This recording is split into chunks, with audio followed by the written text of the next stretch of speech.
अगर आपका ही पेपर भाई आगे आने वाली शिफ्टों में है SSGD का, तो मेरी वीडियो को लास्ट तक एंड तक जरूर देख लेना, बिना एक भी सेकंड स्किप किए। ये आपके लिए बहुत रामबाण साबित होगी, वरदान साबित होगी आपके लिए क्लास। और कुछ नहीं, मैं 5 या 7 मिनट की इस वीडियो बनाने वाला हूँ, ज़्यादा मैं बनाऊंगा नहीं।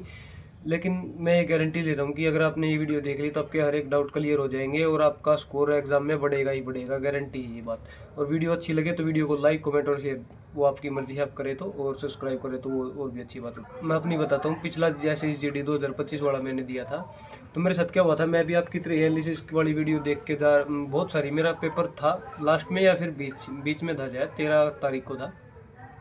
तो मैंने बहुत सारी वीडियो देखी एनालिसिस की, यूट्यूब पे भर दिया, यूट्यूब को देख देख के कि भाई कैसा पेपर आ रहा है, कैसा नहीं आ रहा है, ईजी आ रहा है, मॉडरेट आ रहा है, कुछ नया तो नहीं आ रहा है। हर एक को होती है दिक्कत, हर एक को टेंशन होती है, मुझे भी होती है, सबके भाई ह्यूमन नेचर ये होगा, सबके साथ होता है, आपके साथ कुछ अलग नहीं हो रहा।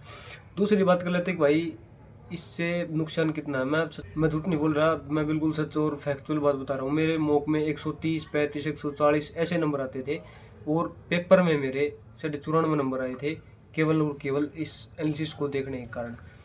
आपके दिमाग पे इतना इफेक्ट डालती है चीज़। एक बार आपने देख लिया कि भाई कुछ नई चीज़ आ रही है, उसको ऐड ऑन करो, उसको 1-2 घंटे की कोई मैराथन, कोई सर टीचर करवा रहा तो उसकी वो मैराथन देखो और काम खत्म भाई। इससे ज़्यादा आपका कोई काम ही नहीं है एनालिसिस के लिए। अगर आप देखते हो तो उससे क्या होता है कि आपके माइंड पर प्रेशर पड़ता है कि भाई पेपर ईजी आ रहा है। अगर आप सोच के, तो मान लो न्यूज़ वाले जितने भी है, एनालिसिस वाले, ये बता दे कि भाई पेपर ईजी आ रहा है, बिल्कुल ईजी आ रहा है, सब करके आएंगे। पिछली बार सबने यही ऐसे आवाज़ उठाई कि भाई पेपर बहुत ईजी आ रहा है, बहुत ईजी आ रहा है। मैंने भी सोचा भी बहुत ईजी आ रहा होगा। तुम पेपर देने गया, मेरे दिमाग में क्लियर था कि भाई हो जाएंगे 70-75 क्वेश्चन आराम से ठीक हो जाएंगे। जब मॉक में ही एवरेज 70 आ रहे थे मेरे क्वेश्चन, कभी कभी 140 से प्लस जाता था, क्योंकि अगर मॉक में एवरेज मेरा 70 आ रहे क्वेश्चन, तो यहाँ पे तो पेपर आसान बता रहे मॉक से ज़्यादा ही, तो मेरे आ जाएंगे 72-73 क्वेश्चन, मेरे आराम से ठीक हो जाएंगे, मेरा सिलेक्शन हो जाएगा।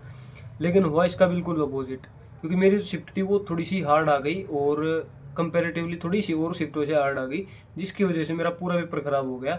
और ना ही मेरा टाइम मैनेज हो पाया, और ना ही कुछ, मैं पूरा पेपर ही अटैम्प्ट नहीं कर पाया मेरे भाई, पूरा पेपर ही अटैम्प्ट नहीं कर पाया। इसलिए मैं आपको बोल रहा हूँ, इनके बहकावे में मत आओ। आपने जो पढ़ रखा वो इनफ है भाई, उसको एक बार भर पढ़ के जाओ। ज़्यादा भसड़ में बढ़ोगे, टाइम खराब होगा और कुछ नहीं मिलने वाला, बस आपको अपना पेपर और अपना 1 साल खराब कर दोगे भाई। ये कुछ बातें आपको बताना चाह रहा था मैं, क्योंकि भाई मैंने खुद टाइम बहुत ख़राब किया है। मैं नहीं चाहता कि मेरी और किसी भाई का भी टाइम ख़राब हो। अगर मेरी मान के एक भी भाई अगर ठीक तरीके से कर लेता और उसका सिलेक्शन हो जाता है, तो मान लूँगा कि मेरा ही सिलेक्शन हो गया। लेकिन भाई सच बताऊँ, इन चीज़ों से बहुत दिमाग ख़राब होता है, माइंड पर प्रेशर पड़ता है कि अब मान लो, चलो आसान बताया मैंने, अब मान लो कि मुश्किल आ रहा है, आपको पता चलेगी भाई मैथ मुश्किल हो रहा है, आपका मैथ थोड़ा सा वीक है, तो आपको क्या होगा भाई, अब तो मैथ्स वाले सिलेक्शन ले जाएंगे, ऐसे होगा वैसे होगा। आप उल्टा आपके ऊपर कंपैरेटिवली प्रेशर ही बहुत ज़्यादा बन गया है उसको एनालिसिस देखने के बाद, कि भाई मेरे से नहीं होगा। और मैं गारंटी दे रहा हूँ, ये चीज़ आपके मन में एक बार आ गई, मेरे से नहीं होगा, तो हो ही नहीं सकता, वो चाहे कितना भी कोशिश कर ले कोई भी भाई हो। तो भाई मैं यही चीज़ बता रहा हूँ, बताने के लिए वीडियो बनाई है कि भाई इन चीज़ों से कुछ फ़ायदा नहीं है। मेरी मानो, अपने जो भी आज तक पढ़ा उसका अच्छे से रिवीजन करते रहो। 10 दिन, 15 दिन, जितने भी मिल रहे हैं आपको, उसमें इफेक्टिवली रिवीजन करो, बार बार दिन पूरे पूरे दिन रिवीजन करो, क्योंकि रिवीजन से नंबर बढ़ेंगे। और मान लो को जैसे आप कैलेंडर ऐड हुआ नया, 1-2 क्वेश्चन कैलेंडर के आ रहे, तो कैलेंडर को पढ़ो, हिंदी के 1-2 प्रैक्टिस सेट देख लो, बस। इससे ज़्यादा कुछ मत देखो, एनालिसिस वगैरह तो देखो ही मत भाई।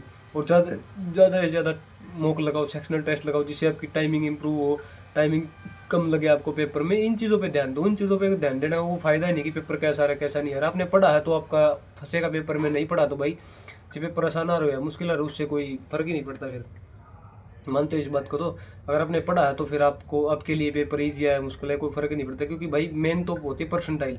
अगर आपके हार्ड मॉक में भी ठीक ठाक नंबर आ रहे हैं, मान लो 95% आ रही है, और आसान पेपर में भी आपकी 95% आ रही है, तो आपको सेम हो भाई, कोई दिक्कत नहीं है।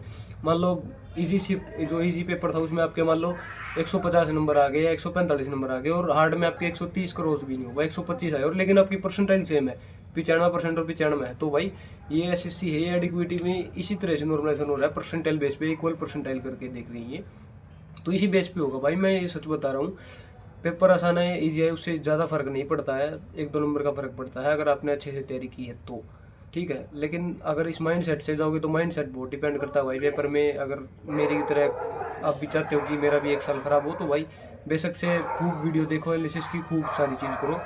और नहीं तो भाई अगर सिलेक्शन लेना हो तो अपने पढ़ाई में फोकस करो। ये चीज़ आपको बतानी थी।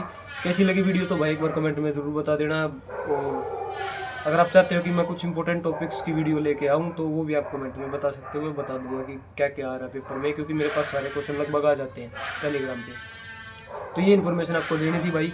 कैसी लगी वीडियो कमेंट में ज़रूर बता देना, और मिलते हैं अपनी नेक्स्ट वीडियो के लिए। जय हिंद, जय भारत।